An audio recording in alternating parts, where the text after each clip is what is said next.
Hello बच्चों। अब तक हमने आउटकम्स ऑफ डेमोक्रेसी में ये समझा था इक्वालिटी क्यों जरूरी है, हमें डिग्निटी के साथ लाइफ क्यों मिलनी चाहिए और कैसे मिल पाना संभव है। क्योंकि हम मोनार्की से डेमोक्रेसी की तरफ आए, कहीं कहीं पर सैन्य शासन देखने को मिलता है, मिलिट्री गवर्नमेंट। लेकिन समझने वाली बात है कि सबका यदि तुलनात्मक अध्ययन किया जाएगा तो ये निष्कर्ष निकाल पाना, ये आउटकम लेकर के आना कि अधिकांश देशों में जहां डेमोक्रेसी है वहां पर ज्यादा सफलता से नागरिकों के हितों को सुनिश्चित किया जा सकता है। क्योंकि जब हम समाज की बात करते हैं तो समाज एक संरचना है। ये संरचना किससे बनी है? ये संरचना मानवों से बनी। मानव में फिर क्लासिफिकेशन जेंडर को लेकर के हो गया, जेंडर के बाद फिर कास्ट और रिलीजन को लेकर के हो गया। सोसाइटी में जितने भी कॉन्फ्लिक्ट्स हैं वो इन्हीं सारे डिविजन्स और इंडिफरेंसेस के बीच है।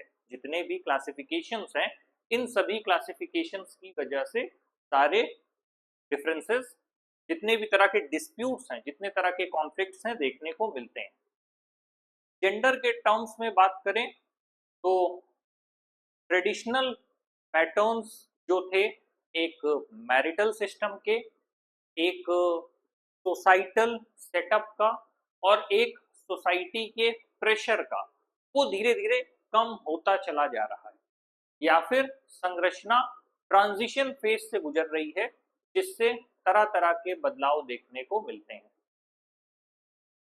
अब जब कोई भी स्ट्रक्चर ट्रांजिशन फेज से गुजरता है तो उसके पैरेलल जो भी संरचना है, मान लीजिए हमने एक समाज की कल्पना की, ठीक है। इस समाज को बनाए रखने के लिए, इसको ऊपर से कंट्रोल में रखने के लिए एक स्ट्रक्चर फॉर्म किया जाता है। वो स्ट्रक्चर किस लिए है? ताकि ये जो सोसाइटी है इसको प्रॉपरली कंट्रोल किया जा सके, एक ऑर्डरली मैनर में। कंट्रोल एक गलत शब्द होगा, रेगुलेट किया जा सके, क्योंकि यहीं पर सारे डिफरेंसेस आते हैं। कंट्रोल करना और रेगुलेट करना दो अलग चीजें हैं। जब भी कंट्रोल करने की कोशिश करती है गवर्नमेंट, अगर सिटीजन को कंट्रोल करने की कोशिश करती है तो सारी प्रॉब्लम्स यहां से शुरू होती है। लेकिन जहां पर रेगुलेशन की बात है, क्योंकि हाल में ही जैसे सरकार की नीतियों को देखा जाए तो धीरे धीरे प्राइवेटाइजेशन की तरफ शिफ्ट हुए हैं। लेकिन क्या इससे गवर्नमेंट का रोल खत्म हो जाएगा या कम हो जाएगा? नहीं, क्योंकि रेगुलेटरी बॉडी के तौर पर गवर्नमेंट ही है।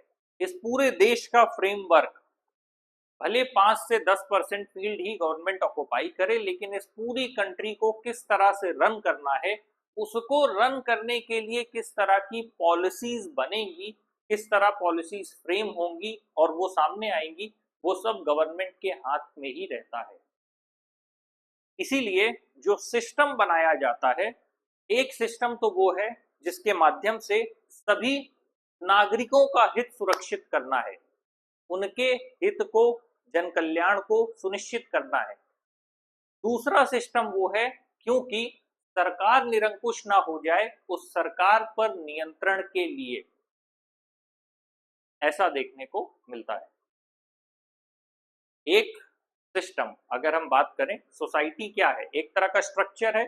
उस स्ट्रक्चर को कंट्रोल करने के लिए, रेगुलेट करने के लिए गवर्नमेंट है, और फिर गवर्नमेंट को कंट्रोल करने के लिए भी तो कोई चाहिए। क्या हो जिसके हाथ में अगर पावर है और वो अनकंट्रोल हो जाए, वो निरंकुश हो जाए, तो क्या ऐसी व्यवस्था है कि उस व्यक्ति को रोका जा सके? तो वहीं पे फिर पावर डिस्ट्रीब्यूशन का कॉन्सेप्ट आता है। लेकिन सब कुछ होने के बाद भी एक चीज है जो सिस्टम में जरूरी है, जैसे हम धीरे धीरे गवर्नमेंट से गवर्नेंस की ओर शिफ्ट हुए हैं। ऐसे में एक सबसे बड़ा सवाल आता है कि क्या जो गवर्नमेंट के पास पावर है वो एब्सोल्यूट है, या फिर जो जुडिशियरी के पास पावर है, अगर यहाँ पर किसी के साथ कुछ भी गलत होगा तो कंट्रोल कौन कर सकता है। इसीलिए अकाउंटेबिलिटी मैटर करती है कि अकाउंटेबल कौन होगा, कौन जिम्मेदारी लेगा, कौन उत्तरदायित्व संभालेगा। अगर एक पुल बनता है और उस पुल के गिर जाने से, टूट जाने से किसी की दुर्घटना में, किसी तरह की दुर्घटना में किसी की मृत्यु होती है तो उसके लिए उत्तरदायी कौन होगा। या फिर किसी भी तरह का कोई भी एक्ट होता है, वो सोशल एक्ट हो या एक डिफरेंट सेटअप में, किसी भी सेटअप में अगर कोई एक्ट परफॉर्म होता है तो उसकी अकाउंटेबिलिटी कौन लेगा। अकाउंटेबिलिटी के साथ एक वर्ड हमेशा होना चाहिए जो नहीं देखने को मिलता, कि क्रेडिबिलिटी किसकी होगी सिस्टम में। क्योंकि ये जो पूरा सिस्टम डिजाइन है, जो सिस्टम बना हुआ है, उसमें लोग काम कर रहे हैं, अलग अलग पदों पर बैठे हुए जो भी लोग हैं, उन लोगों के द्वारा कार्य का निष्पादन किया जाता है। मतलब जो भी वर्क है वो वर्क लोगों के द्वारा कंप्लीट किया जा रहा है। ऐसे में उस सिस्टम में ऑलरेडी लूप होल्स हैं। वो लूप होल्स या तो एक खराब व्यवस्था होने की वजह से, दूसरा समय के साथ व्यवस्था में बदलाव न होने की वजह से, तीसरा जिस रफ्तार से सिस्टम को बदलना चाहिए था उस रफ्तार से नवीनीकरण नहीं हुआ, तो जो पूरा का पूरा सिस्टम है उसमें कुछ ना कुछ लूप होल्स रह जाते हैं। और किसी पर्टिकुलर पर्सन की अकाउंटेबिलिटी फिक्स ना होने की वजह से प्रॉब्लम्स देखने को मिलती है। अगर हम सिस्टम की ही बात करें, जैसे एक गवर्नमेंट सेक्रेसी को लेकर के एक बात आती है अक्सर। आधार जब आया तो आधार कार्ड को लेकर के लंबे समय तक संघर्ष की स्थिति बनी रही, क्योंकि नागरिकों को ये चिंता थी कि हमारे निजता का जो अधिकार है, जो मौलिक अधिकार है, उसका हनन ना हो जाए। और जो भी हम आज यूज कर रहे हैं, इंक्लूडिंग जो भी गूगल की कंपनीज हैं या सारा जितना भी कुछ डेटा है, हमको लगता है कि ये डेटा तो एक नॉर्मल डेटा है, पर ऐसा नहीं होता। इन डेटा को यूटिलाइज करके बड़ी बड़ी कंपनीज पूरे पूरे देश में क्या इकोनॉमिक स्ट्रक्चर होगा, क्या सोशल स्ट्रक्चर होगा, ये तक डिसाइड कर लेते हैं। किस तरह की डेमोग्राफी होगी, किस तरह का कल्चरल ट्रांजिशन होगा, किस तरह के मटेरियल का इंपोर्ट एक्सपोर्ट होगा, ये सिर्फ आपके मोबाइल के डेटा से तय हो जाता है। अब लोग कहेंगे कैसे? क्योंकि जब मोबाइल में अक्सर लोगों को लगता है कि वो अपने डेली ग्रोसरी का आइटम्स खरीद रहे हैं, या फिर अपना मनपसंद कपड़ा देख रहे हैं, या इस तरह के जो भी चॉइसेस वो दिन भर में कर रहे हैं, क्योंकि फॉरेन कंपनीज उस डेटा को इसलिए कई बार करोड़ों अरबों खर्च करके निकलवा लेती हैं, क्योंकि इजीली उनको एक एक्सेस मिल जाता है कि एक एरिया में, या क्षेत्रीय स्तर पर कहें, या राज्य के स्तर पर कहें, या राष्ट्र के स्तर पर कहें, वो इजीली ये एक्सेस कर लेते हैं कि किस जगह किस प्रोडक्ट की डिमांड ज्यादा है, चाहे वो एडिबल हो, चाहे इन टर्म्स ऑफ क्लोथिंग हो, या फिर कुछ भी हो।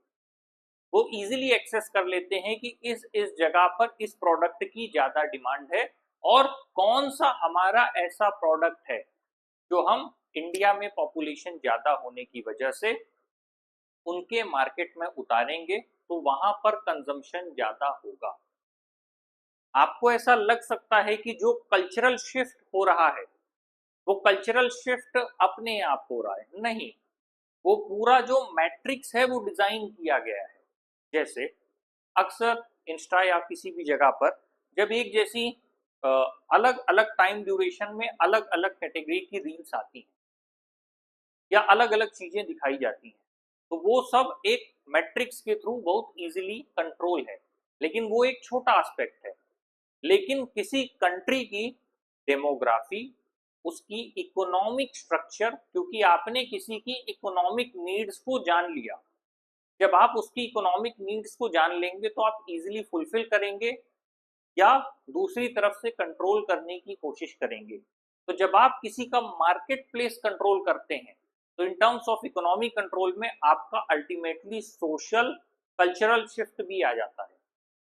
कल्चरल और social shift ultimately economic push देता है और वो सारी चीजें एक दूसरे से कनेक्ट होती चली जाती हैं। एक सिंपल सा एग्जांपल है, जीन्स जैसा कपड़ा उन जगहों के लिए बना है जहां पर ठंड होती है, क्योंकि मोटा कपड़ा होता है। जो भी उष्णकटिबंधीय देश हैं, जो भी गर्म देश हैं, वहां लोग ढीले कपड़े पहनते हैं जो हमारी बॉडी से लगभग लूज हों। उसका सिंपल सा रीजन है क्योंकि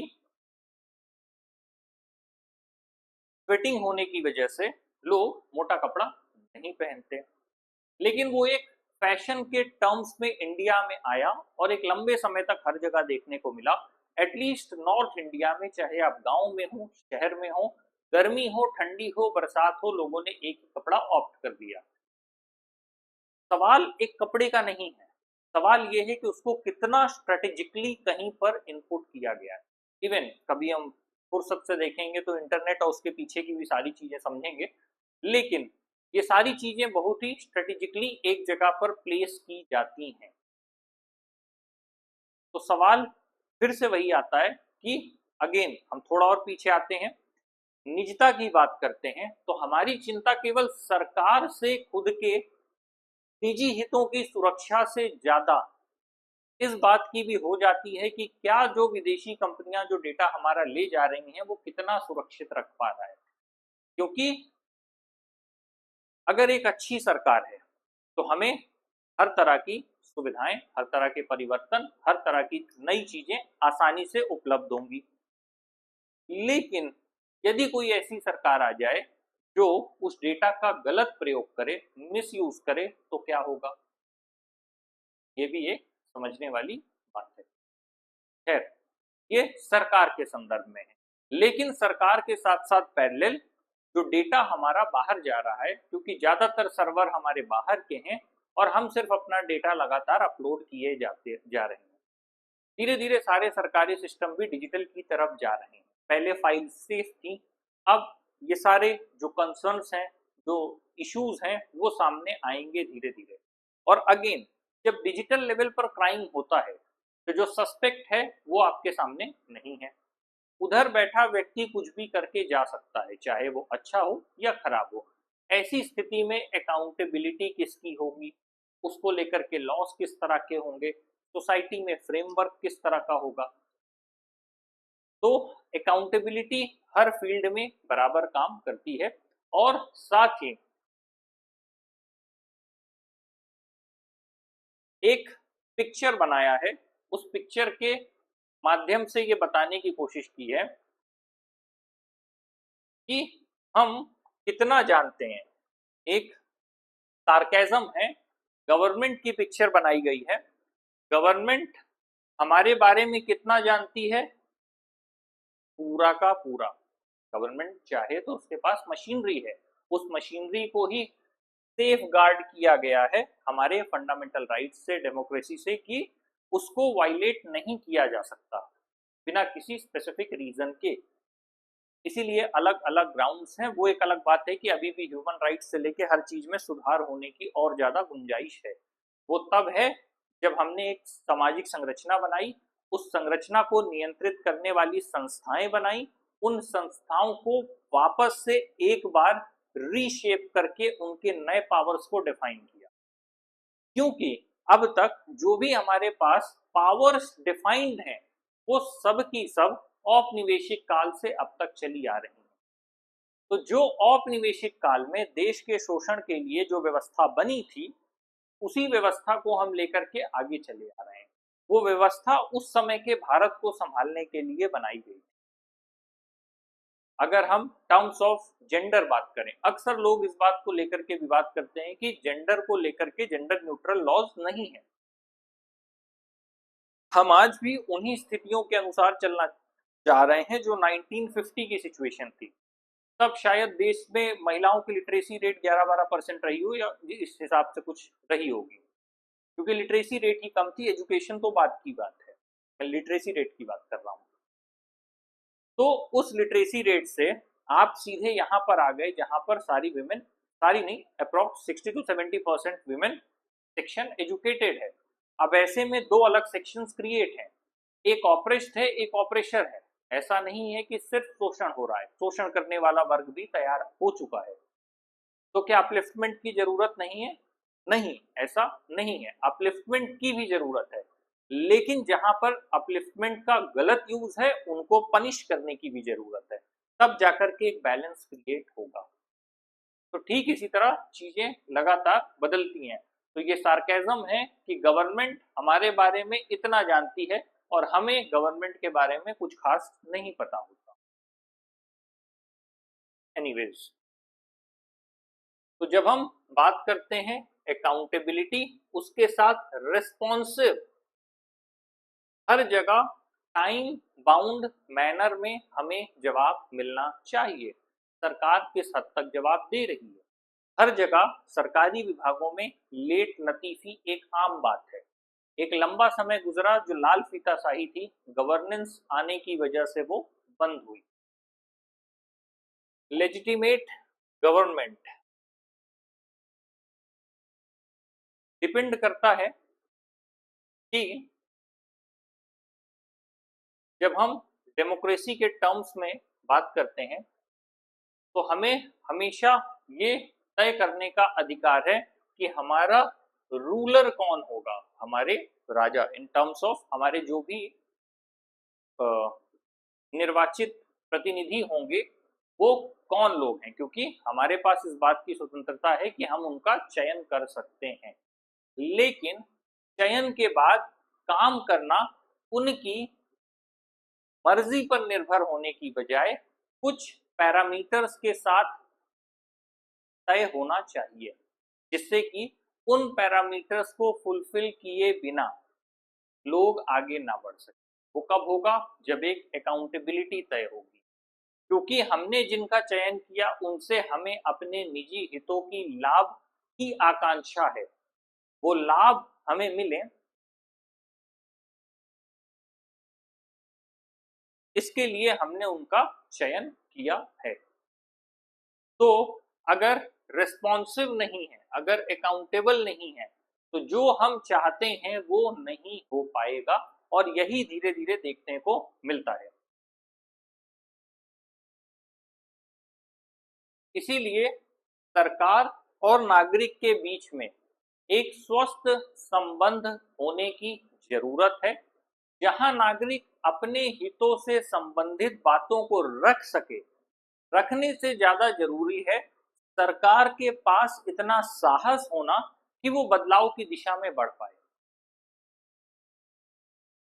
क्योंकि सरकार हो, व्यक्ति आखिर व्यक्ति है, चाहे सरकार हो चाहे किसी संस्था में काम करने वाले व्यक्ति हों, हर व्यक्ति एक हद तक अपने निजी लाभ से बंधा होता है, और काफी हद तक लोग परिवर्तन के बारे में नहीं सोचते हैं। तो जब हम परिवर्तन की बात करते हैं तो उस कंटेक्स्ट में हमें तेजी से बदलाव की जरूरत है।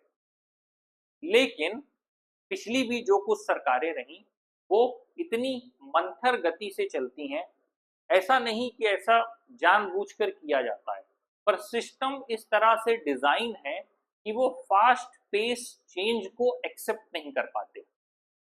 सबसे बड़ी प्रॉब्लम यहाँ पर है। अगर गवर्नमेंट और उसके साथ काम करने वाली टीम ऐसी है कि वो फास्ट पेस या फास्ट ट्रैक वे में चीजों को चेंज कर पाने में सक्षम है, तो इजीली परिवर्तन हो सकता है, क्योंकि नागरिकों का जो संबंध है अपने रूलर से वो इसी बात को लेकर के है कि वो अकाउंटेबल के साथ साथ रेस्पॉन्सिव भी हों। क्योंकि आज एक सरकारी दफ्तर में जहां टाइम बाउंड मैनर में काम होना है, वहां भी अगर एक एप्लीकेशन दी जाए, वहां पर भी कुछ अपने अपने ही हित के बारे में पूछा जाए, तो जवाब आने में कई बार महीनों लग जाते हैं, कई बार सालों लग जाते हैं। और वो लेट लतीफ़ी एक आम आदमी के जीवन में इकोनॉमिक कॉस्ट, सोशल कॉस्ट और भी कई तरह के कॉस्ट लेकर के आती है। तो जब हम बात करते हैं किसी भी डिसीजन मेकिंग में, पार्टिसिपेशन होना बहुत जरूरी है। अगर कोई डिसीजन लिया गया और वो एक तरफा थोप दिया गया बिना ये सोचे कि इसके फायदे के अलावा नुकसान क्या हो सकता है, चाहे वो हमारे लॉज हों, चाहे वो हमारा सिस्टम हो, ऐसी बहुत से एक तरफा नियम बने हुए हैं जो केवल एक वर्ग को हित पहुंचाने का या एक वर्ग के हित पूरे करने का काम करता है। तो ऐसे में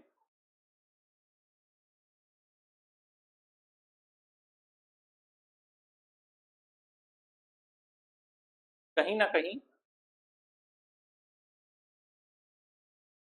नागरिकों की ये कोशिश होती है कि सरकार तक हर एक अलग अलग जो भी डिविजन्स हैं, अलग अलग जो भी डिफरेंसेस हैं, उनको लेकर के अपने जो भी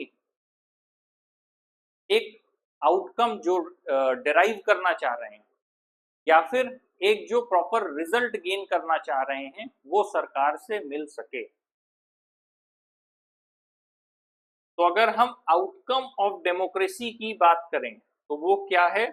एक ऐसी सरकार को बनाना जो कि अकाउंटेबल हो, किसके लिए? सिटीजन्स के लिए, और रेस्पॉन्सिव हो जब भी जरूरत हो, और जो भी नागरिकों की एक्सपेक्टेशंस है वो पूरी हो जाए। ऐसा ना हो कि आम आदमी परेशान है और वो सिर्फ सरकार को कोसने का काम लगातार कर रहे हैं और सरकार उन बातों को सुन नहीं रही, और कई मुद्दों को हम देखते हैं या तो वो मुद्दे उठाए नहीं जाते या फिर एक छोटा सा परिवर्तन आने में भी 10-10, 20-20 साल का समय लग जाता है। तो जब ऐसे हालात देखने को मिलते हैं तो फिर कहीं ना कहीं ये स्थिति बताती है कि जो आउटकम ऑफ डेमोक्रेसी था वो फेल कर रहा है। गवर्नमेंट उतनी तेजी से बदलाव कर पाने में और जो भी सिटीजन्स के एक्सपेक्टेशंस हैं, नीड्स हैं, उनको फुलफिल कर पाने में सक्षम नहीं है। अब एक सवाल और आता है कि जो डेमोक्रेटिक गवर्नमेंट है क्या वो एफिशिएंट है? सेम वही बात कि नागरिक ने तो अपने हिस्से की बात बता दी। इस देश में बदलाव करने की ताकत केवल सरकार के पास है, क्योंकि पावर जो होल्ड करेंगे वही रिस्पॉन्सिबल होंगे, वही अकाउंटेबल होंगे। तो अब सवाल ये आता है कि क्या एक्चुअल में सरकार वो बदलाव कर पाने में सक्षम भी है? नागरिक जिस बदलाव की बात कर रहे हैं, नागरिक जो बदलाव चाह रहे हैं, नागरिक अपने हितों में अपनी बेहतरी के लिए जो मांग रहे हैं, क्या उस बदलाव को दे पाने में सरकार सक्षम भी है? भाई अगर आप किसी व्यक्ति से कोई चीज मांगेंगे तो ये देख के मांगेंगे ना कि उस व्यक्ति की वो देने की क्षमता है या नहीं। और हो सकता है आप जितना सोच रहे हो उससे ज्यादा क्षमता हो सकता है उससे कम क्षमता हो, उससे बराबर क्षमता हो। तो सरकार के भी संदर्भ में जब हम कोई चीज मांग रहे हैं तो क्या सरकार के पास वास्तविक इतनी क्षमता है वास्तविकता में कि वो बदलाव की दिशा में आगे बढ़ सके? क्योंकि कुछ लोगों का मानना है कि जो आउटकम्स ऑफ डेमोक्रेसी है उसमें कहीं ना कहीं एक माइनस पॉइंट है कि ये एक ऐसी गवर्नमेंट को तैयार करती है जिसकी एफिशिएंसी कम होती है। मतलब एक ऐसी गवर्नमेंट तैयार होना जिसकी एफिशिएंसी कम है।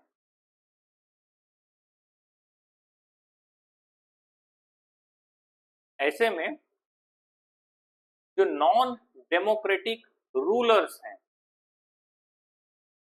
कई बार वो काफी तेज तर्रार होने के साथ ऐसे निर्णय लेते हैं जो मेजॉरिटी के हित में होता है। मतलब डेमोक्रेसी में सीधी सी बात है कि और जगहों से विरोध आने की संभावना है, क्योंकि नागरिक स्वतंत्र हैं, कई तरह के दबाव समूह काम कर रहे हैं। ऐसे में संभावना है कि जब सरकार कोई निर्णय लेगी तो उस निर्णय का विरोध होने की भी पूरी संभावना है। लोकतंत्र में बने रहने के लिए सरकार कई बार बदलाव से बचती है। सरकार को बदलाव करते समय भी ये ध्यान रखना पड़ता है कि किस वर्ग के लिए फैसले लिए जा रहे हैं, क्योंकि अगली बार चुनाव लड़के फिर वापस आना है। यदि इस चीज का ध्यान रखे बिना सरकार ने फैसले लिए तो पॉसिबिलिटी है कि चेंजेस बहुत तेजी से होंगे। इसीलिए in terms of gender, in terms of religion, in terms of caste, जब भी चेंज की बात होती है, गवर्नमेंट को एक पूरी प्लान्ड स्ट्रेटेजी बनानी पड़ती है और उसके हिसाब से ही कोई ना कोई चेंज होता है। इसीलिए अधिकांश सरकारें डरती हैं किसी भी तरह के परिवर्तन को लेने से या किसी भी तरह के परिवर्तन को लाने से, क्योंकि जब भी कोई चेंज होता है उस चेंज के लिए भी एक कैलकुलेशन होना जरूरी है। अगर वो कैलकुलेशन के साथ लैंड होता है तो जो उसका एग्जीक्यूशन है वो फ्रूटफुल होगा, और अगर बिना प्लानिंग के किसी भी चीज को एग्जीक्यूट कर दिया गया तो पॉसिबिलिटीज है कि वो बैकफायर कर जाएगा। और यही यूजीसी एक्ट के साथ हुआ कि उसे लाया तो इस उद्देश्य के साथ गया था कि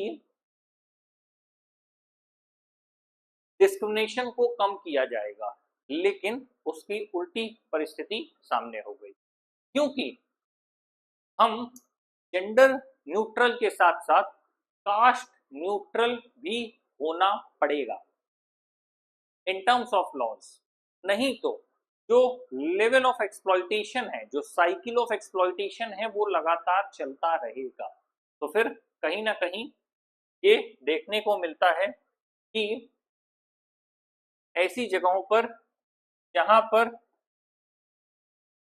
डेमोक्रेसी नहीं है वहां पर कई बार रूलर बिना किसी अपोजिशन के, बिना ये सोचे कि मेजॉरिटी की तरफ से क्या जवाब आएगा, वो अपने जो भी डिसीजन है वो डायरेक्टली इम्पोज कर देते हैं। इस तरह की स्थिति भी देखने को मिलती है। तो जो उनकी डिसीजन मेकिंग है वो काफी क्विक होती है और उसको इम्प्लीमेंट काफी तेजी से किया जाता है। जब हम डेमोक्रेसी की बात करते हैं तो डेमोक्रेसी का पूरा आइडिया ही नेगोशिएशन पर है। हमने प्रस्ताव रखा है, प्रस्ताव रखने के बाद चर्चा होगी, चर्चा के बाद आपस में सहमति और असहमति बनेगी, तब जाकर के वो चीज पूरी तरह से मान्यता प्राप्त कर पाएगी। इसीलिए डेमोक्रेसी में जो बहुमत की सरकारें हैं उनके काम करने का तरीका उन सरकारों से अलग रहा है जो गठबंधन की सरकारें नहीं है। सिर्फ सरकार बनने और बिगड़ने से देश के नागरिकों का भविष्य और भाग्य दोनों तय हो जाता है। तो डेमोक्रेसी में बात होती है डिलिब्रेशन और नेगोशिएशन की। तो जो कुछ डिले है वो होना तय है। डेमोक्रेसी में जब नेगोशिएशन होगा तो अल्टीमेटली पहले से ही पता है कि जब नेगोशिएशन होना है तो उसमें टाइम लगना है और उसमें डिले होगा। तो क्या ये डेमोक्रेटिक गवर्नमेंट को इनएफिशिएंट बनाता है? अब हम इसे किसके संदर्भ में समझेंगे? कॉस्ट के संदर्भ में समझेंगे।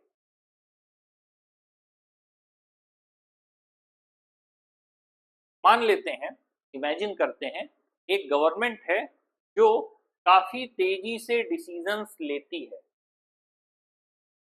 पर उस बहुत एक सरकार है जो बहुत तेजी से निर्णय लेती है, लेकिन उसके जो लिए हुए निर्णय हैं वो लोगों के द्वारा एक्सेप्टेड नहीं है। तो क्या होगा? उसे प्रॉब्लम्स फेस करनी होगी। अभी मैंने क्या कहा? डेमोक्रेसी में जब हम प्रस्ताव रखते हैं तो फिर सहमति और असहमति बनती है, उसके आधार पर ही मान्यता प्राप्त होती है। तो जब भी हम इस तरह की बातें करते हैं किसी भी संदर्भ में, तो अगर तेजी से निर्णय लिया, निर्णय लेना मायने नहीं रखता, डिसीजन मेकिंग बहुत फास्ट है लेकिन गलत डायरेक्शन में है, या उसका भारी अपोजिशन क्रिएट होने वाला है। इसीलिए मैंने कहा कि जो भी पॉलिसीज बनती हैं वो बहुत दिमाग लगा करके स्ट्रेटेजिकली प्लेस की जाती हैं इस कंटेक्स्ट में कि किसी भी तरह के डिस्प्यूट्स क्रिएट ना हो। अगर एक ऐसी पॉलिसी लाई गई जो पहले से फुल प्रूफ है, जो लैंड किया जाता है, प्रॉपरली एग्जीक्यूट किया जाता है और वो सोसाइटल एस्पेक्ट में अपने आप सफल साबित होती है, तो किसी भी तरह की कोई दिक्कत नहीं होगी।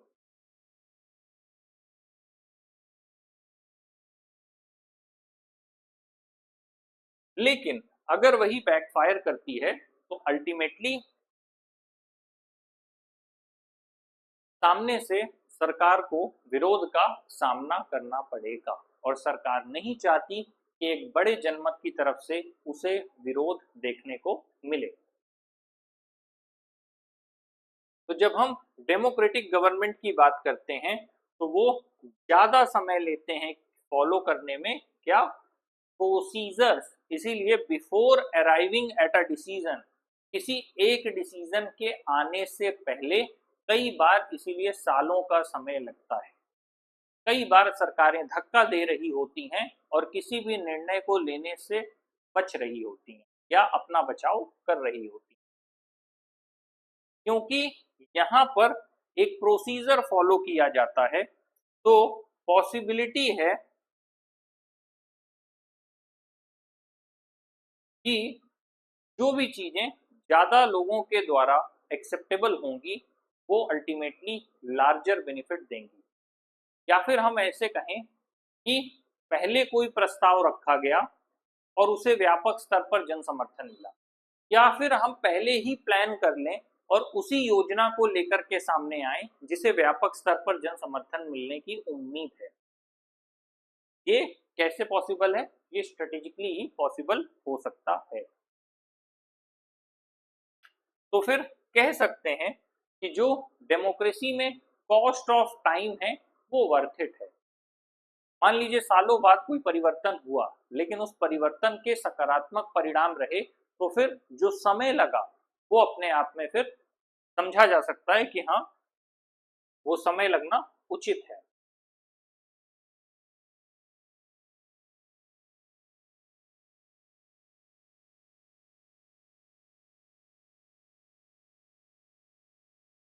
ऐसे में कोई भी नया परिवर्तन हुआ, कोई भी बात हुई, कुछ भी ऐसा हुआ, तो ये समझने वाली बात है कि जो डेमोक्रेसी का दूसरा पहलू है वो ये है कि जो भी एक काम होते हैं, जो भी कोई पॉलिसी आई, कुछ भी आया, वो एक प्रॉपर नॉर्म्स के तहत होता है। ऐसा नहीं है कि कोई चीज बदलाव करना था उसको लेकर के सामने चले आए, ऐसा बिल्कुल नहीं है। जो भी बदलाव करना होता है उसके लिए एक प्रॉपर प्रोसीजर फॉलो किया जाता है। अगर भविष्य में किसी व्यक्ति को लगे कि ये जो परिवर्तन हुआ था ये हित में नहीं था या किसी तरह बायस में था या गवर्नमेंट ने अपनी पावर का मिसयूज किया था, तो वो वापस जाकर के पूरे प्रोसेस को चेक कर सकते हैं। तो इसीलिए भी ये जो प्रोसेस फॉलो करना है, प्रोसीजर फॉलो करना है, ये जनहित में है। क्योंकि हम इससे क्या है, किसी भी पर्सन के डिसीजन मेकिंग का जो प्रोसेस है उसे एग्जामिन कर सकते हैं। किसी व्यक्ति ने यदि कोई डिसीजन लिया तो वो डिसीजन उसने सही लिया या गलत लिया, हित में लिया, अहित में लिया, कैसे लिया, ये भी तो जानना जरूरी है। अगर किसी व्यक्ति ने डिसीजन मेकिंग में डिसीजन ले लिया तो उसने किस आधार पर लिया, सही या गलत, किस आधार पर तय किया, ये भी समझने वाली बात है।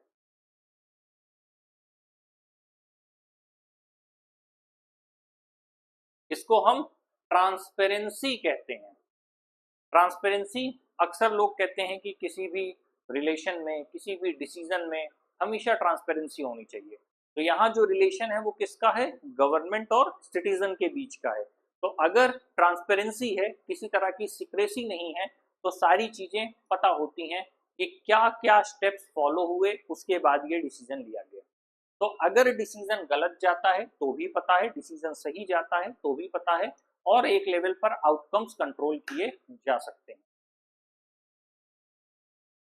और जब हम नॉन डेमोक्रेटिक गवर्नमेंट की बात करते हैं तो ये फैक्टर्स अपने आप में मिसिंग होते हैं।